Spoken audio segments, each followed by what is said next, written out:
हरियाणा चुनाव में भाजपा की जीत ने कार्यकर्ताओं में बूस्टर डोज का काम किया। खासतौर पर आगामी विधानसभा और राजस्थान के उपचुनाव में भी भाजपा इस बूस्टर डोज का इस्तेमाल करना चाहेगी।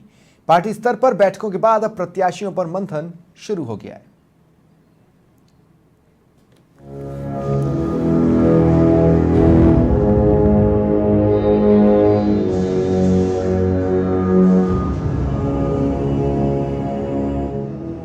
हरियाणा जीत से बीजेपी को मिला बूस्टर डोज। कार्यकर्ताओं में दिख रहा अलग ही उत्साह। उपचुनाव में भी पार्टी करेगी बूस्टर डोज का इस्तेमाल। बदलने की तैयारी में जुटी बीजेपी। उम्मीदवार चयन की कवायद में जुटी बीजेपी। राजस्थान में अब चढ़ेगा सियासी पारा। उपचुनाव के सत्ते पर सत्ता की पैनी नजर। दौसा, उनियारा, झुंझुनू, खींवसर, 84, सलूम्बर और रामगढ़ विधानसभा में होने हैं उपचुनाव। बीजेपी ने 10 साल में जीते महज 17 उपचुनाव। हरियाणा चुनाव में बीजेपी की जीत लिए हार को जीत में बदलने वाली साबित हो सकती है।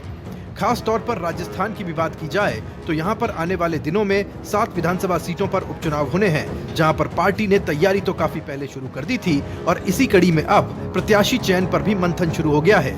लेकिन उपचुनाव का इतिहास देखा जाए या फिर 7 सीटों के विधानसभा में मेन चुनावों के नतीजों को देखा जाए तो बीजेपी के पक्ष में ये दिखाई नहीं देते। लेकिन अब बीजेपी हरियाणा चुनाव में जीत के बाद कार्यकर्ताओं में बूस्टर डोज देने का काम कर रही है। बीजेपी प्रदेशाध्यक्ष मदन राठौड़ ने भी हरियाणा जीत के बाद 7 सीटों पर जीत का दम भरा है।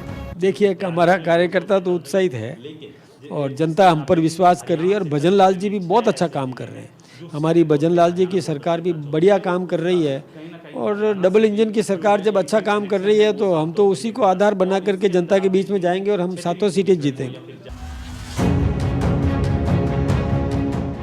हरियाणा के चुनाव को देखा जाए तो वहां के परिणाम कई मायनों में खास नजर आते हैं।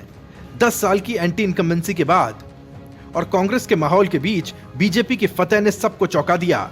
लेकिन बीजेपी कार्यकर्ताओं में इस जीत ने बूस्टर डोज का काम किया है, जिससे अब पार्टी कार्यकर्ताओं के बीच मनोवैज्ञानिक बढ़त देखी जा रही है।